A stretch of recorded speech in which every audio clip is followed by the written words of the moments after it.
नमस्कार दोस्तों, आज की वीडियो में हम जानेंगे कि भगवान शिव के सिर पे चंद्रमा क्यों होता है। तो आइए आज इसके बारे में हम जानकारी प्राप्त करते हैं। राजा दक्ष की 27 कन्याएं थी। राजा दक्ष ने अपनी अश्विनी सहित 27 कन्याओं का विवाह चंद्रदेव के साथ करवा दिया। इस तरह से कुछ समय बीता। उसके बाद चंद्रमा राजा दक्ष की एक पुत्री रोहिणी के साथ ज्यादा समय व्यतीत करने लगे। तब ये बात जब राजा दक्ष को पता चली तो उन्होंने अपने दामाद को समझाने के लिए वहां पहुंच गए। राजा चंद्रदेव ने अपने ससुर राजा दक्ष की बात को ध्यान से सुना और उन्हें वचन दिया कि आगे से उन्हें ऐसी कोई शिकायत नहीं आएगी। राजा दक्ष के वहां से चले जाने के बाद चंद्रदेव ने सभी रानियों को बराबर समय देना प्रारंभ कर दिया, जिससे सभी रानियों की शिकायतें भी आनी बंद हो गई। इसी तरह से कुछ समय बीता। उसके बाद राजा चंद्रदेव फिर से अपनी रानी रोहिणी से सबसे अधिक प्यार करने लगे और उनके साथ सबसे अधिक समय फिर से व्यतीत करने लग गए। जब ये बात फिर से राजा दक्ष को पता चली तो राजा दक्ष ने फिर वहां पर राजा चंद्र के पास पहुंच गए और चंद्रमान से वहां जाके कहा कि मैंने तुम्हें एक बार पहले भी समझाया था कि तुम इस तरीके से मत व्यवहार करो। तुमने मुझे वचन भी दिया था कि आगे से ऐसी कोई शिकायत नहीं आई है, लेकिन मुझे दोबारा फिर से वही शिकायत सुनने को मिली है।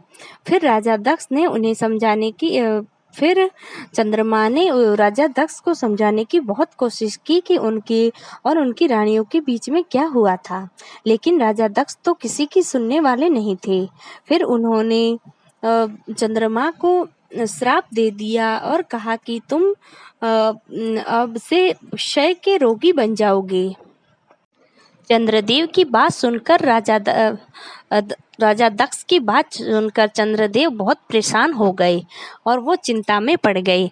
तभी वहां से राजा दक्ष चले जाते हैं और थोड़ी ही देर में उनके श्राप के कारण चंद्रदेव को क्षय रोग हो जाता है और धीरे धीरे उनकी आंखों की रोशनी भी चली जाती है।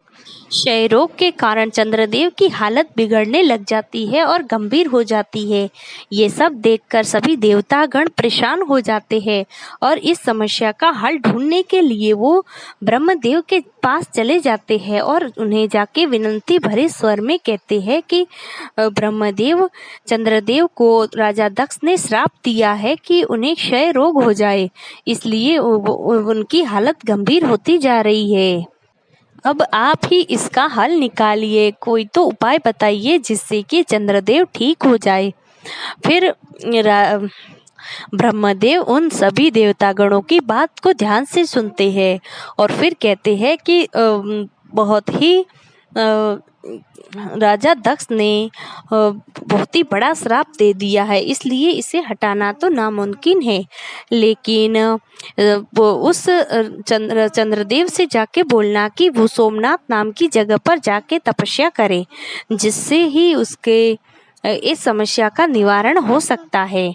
फिर ब्रह्मदेव की बात सुनकर सभी देवतागण चंद्रदेव के पास पहुंचे और उन्हें सोमनाथ स्थान पर तपस्या करने को कहा। फिर चंद्रदेव ने सोमनाथ पहुंचकर वहां पर तपस्या में लीन हो जाता है। फिर उसकी तपस्या को देखकर भगवान शिव प्रसन्न हो जाते हैं और उसे आकर पूछते हैं कि क्या हुआ है। तभी चंद्रदेव उन्हें सारी बात बताते हैं। ये बात सुनकर भगवान शिव कहते हैं कि राजा दक्ष एक महान राजा है और उनके द्वारा दिया हुआ श्राप का तो मैं कुछ नहीं कर सकता, लेकिन उसके निवारण के लिए एक उपाय जरूर बताऊंगा। फिर उन्हें चंद्रदेव को उपाय बताते हुए भगवान शिव बोलते हैं कि एक महीने में 2 पक्ष आते हैं, एक आता है शुक्ल पक्ष और एक आता है कृष्ण पक्ष। महीने के पहले दिन यानी कि कृष्ण पक्ष में तुम्हारी शक्ति और तुम्हारा तेज हर रात के साथ धीरे धीरे घटता जाएगा, और दूसरी ओर महीने के दूसरे पक्ष में यानी कि शुक्ल पक्ष में तुम्हारा तेज हर रात्रि के साथ बढ़ता जाएगा और तुम्हारा जोश और तेज होता जाएगा।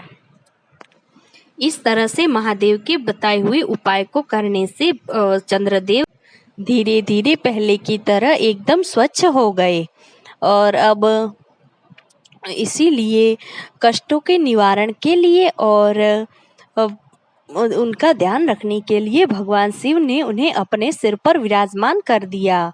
तो दोस्तों, ये थी भगवान शिव और चंद्रदेव की कहानी। आपको कैसी लगी कमेंट बॉक्स में जरूर बताइएगा। धन्यवाद।